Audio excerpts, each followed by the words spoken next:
Do you see a replay of what happened in the lead up to the war with Iraq? The allegations of the weapons of mass destruction, the media leaping on to the bandwagon? Well, in a way, but you know, history doesn't repeat itself exactly twice.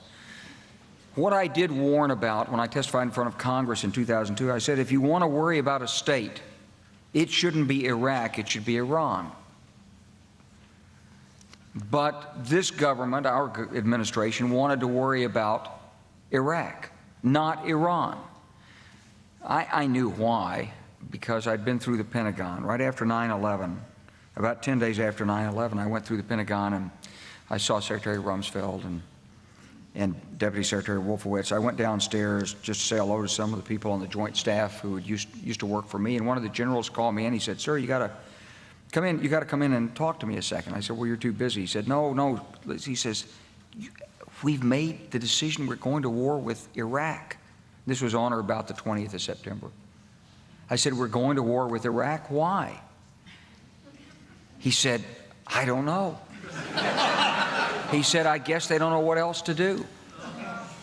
So I said, "Well, did they find some information connecting Saddam to Al-Qaeda?" He said, No. He says, "There's nothing new that way. They just made the decision to go to war with Iraq."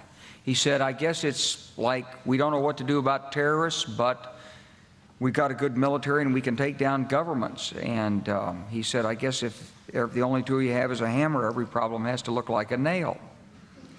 So I came back to see him a few weeks later, and by that time we were bombing in Afghanistan. I said, "Are we still going to war with Iraq?" And he said, "Oh, it's worse than that."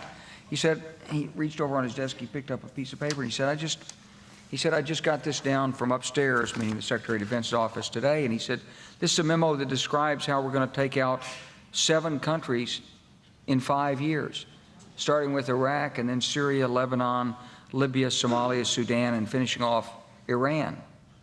The truth is about the Middle East is, had there been no oil there, it would be like Africa.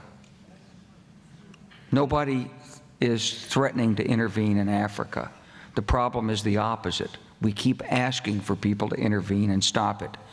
And there's no question that the presence of petroleum throughout the region has sparked great power involvement. Whether that was the specific motivation for the coup or not, I can't tell you, but there's always been this attitude that somehow we could intervene and use force in the region.